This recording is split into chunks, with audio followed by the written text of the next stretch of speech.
ఒక ప్రశాంతమైన గ్రామంలో ఒక మహిళ ఉండేది. ఒక మధ్యాహ్నం ఆమె ఇంటి గుమ్మం ముందు ముగ్గురు వృద్ధులు వచ్చి ఆగారు. సుదూర ప్రయాణం వల్ల వారి ముఖాల్లో అలసట కనిపిస్తోంది.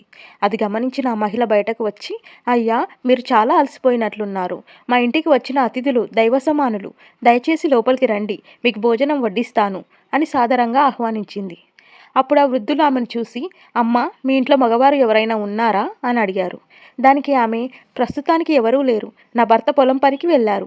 ఆయన రావడానికి కొంత సమయం పడుతుంది అని సమాధానం ఇచ్చింది. మగవారు లేని ఇంట్లోకి మేము ప్రవేశించలేము. మీ భర్త తిరిగి వచ్చాక మమ్మల్ని పిలువు. అప్పటి వరకు మేము ఈ అరుగు మీద వేచి ఉంటాం అని అక్కడే కూర్చుండిపోయారు. సాయంత్రం భర్త ఇంటికి రాగానే ఆమె జరిగిన విషయం వివరించింది. ఆయన ఎంతో ఆశ్చర్యపోయి, పుణ్యాత్ములు, మన ఇంటి ముందు వేచి ఉండటం మన అదృష్టం. లోపలికి ఆహ్వానించు అని చెప్పాడు.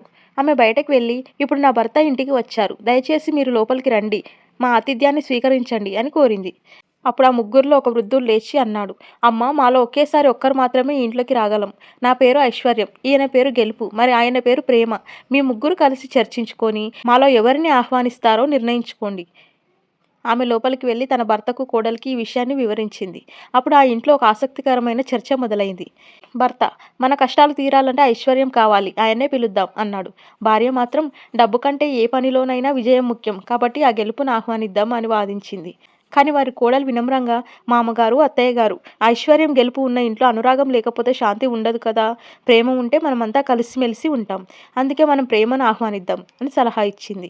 ఆమె మాటల్లోని నిజాన్ని గ్రహించిన యజమాని, మాకు ప్రేమ అనే వ్యక్తే కావాలి. దయచేసి మీరు లోపలికి రండి అని కోరాడు.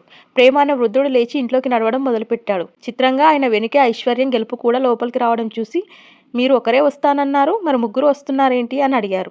అప్పుడు ఆ వృద్ధులు చిరునవ్వుతో ఇలా చెప్పారు, ఒకవేళ మీరు ఐశ్వర్యాన్నో లేదా గెలుపునో కోరుకొని ఉంటే ఆ ఒక్కరే లోపలికి వచ్చేవారు. మిగిలిన ఇద్దరం బయటే ఉండిపోయేవాళ్ళం. కానీ మీరు ప్రేమను ఆహ్వానించారు. ఎక్కడైతే స్వచ్ఛమైన ప్రేమ ఉంటుందో అక్కడ గెలుపు, ఐశ్వర్యం రెండూ ఉంటాయి.